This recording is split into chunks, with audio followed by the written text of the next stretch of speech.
Fort Hood,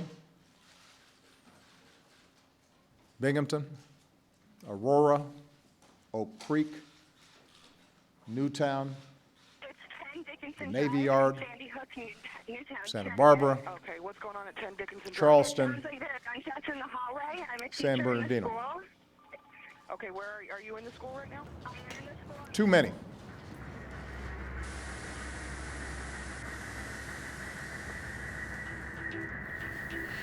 Any life lost at the barrel of a gun, if even just one, is a life lost too soon. Not just on the rare occasion of a blue moon, but every night and every afternoon. Bullets strewn in circles in munchkin flesh cut, like holes punched in a Dunkin' Donut. Lungs punctured and glamorized in songs. Like a diabetic on a suicidal sugar trip, we send our own to slaughter in throngs. Kids slaughtered in bakers' dozens. 13-year-olds separated from their cousins. Parents shattered, families torn by the glutton of self-serving lobbyists. With hands up the backsides of politicians come ventriloquists, waiting 48 hours for the public anger to fade, so that in Washington another arms maker can get paid, with complete disregard for the moms and dads who only just laid the tattered remains of their kin to rest. It is unrest that the powers that be do not want you to see. Within you is all that which is true, and yet the very fabric of a society is removed from its own glue, not by accident, but by precedent. Oh, dear presidents, for all your wars since 77 years, why have you not once considered the million tragedies and billion tears that seep between the cracks of your broken system? If you lost one of your own, perhaps you'd listen. Chase all the spies, informants, and terrorists you like. Fact is, more people die in America at the hands of other armed Americans. Lights out. Good night.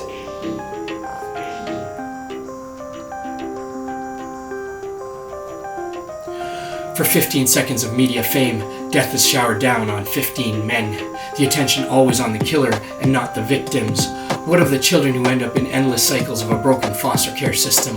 All the tax dollars spent fighting gun violence. All the healthcare costs from treating the injuries, both physical and mental. Guns in the hands of the masses are nothing but detrimental. But a certain group will have you believe that it's an issue of only those few who are mental. Over-indexed as victims, under-indexed as offenders. How dare you sell out those less fortunate than us when we should be their defenders? No man in this land of the free is in need of the firepower of the military. Dispute all you want. Fact remains, 30,000 lives lost every year is unnecessary. 8 years plus 4 ago, a man named Michael Moore made a little film that opened with Charlton Heston. Now those same guns spread from Chihuahua, Mexico to Jane and Weston.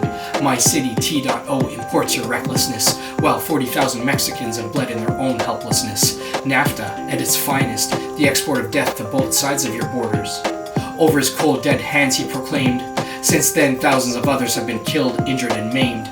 Bowling in Columbine should have been the last strike, yet Newtown's children bled out on this Sandy Hook.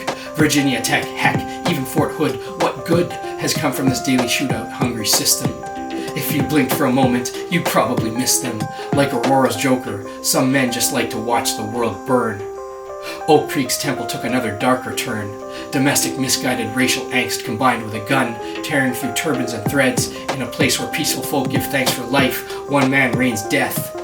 Fast forward to May 2014 in Santa Barbara. Is it an outlier or is it karma? Elliot Rogers hates his neighborhood and 6 lives plus his own. Please ready the wood, more funeral pyres, more unfulfilled dreams and desires, parents burying children that should have grown old, families left feeling broken, empty, and cold.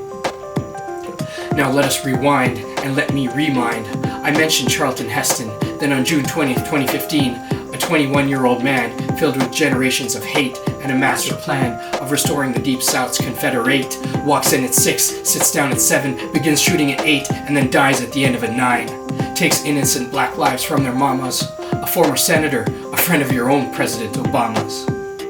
You see, our quest for salvation has been interrupted by the breaking news flash of a nation that shoots itself with its own ammunition and then claims that it is live and on location. From a movie theater to places of worship, from a Chuck E. Cheese to institutions of learning, no place is beyond the reach of this chaos and insanity. Clearly somewhere back there we lost a recipe to our humanity.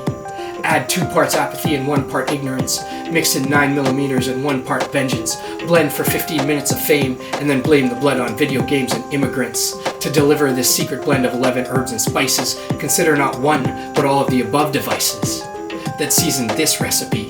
For it is not guns alone, but misogyny, or shall I say misogyny, who is equal parts to blame, where a culture of male entitlement is the wolf in sheep's clothing, while media pins black skin and immigrants for the fear and loathing, so that their stories can run for just 15 more minutes.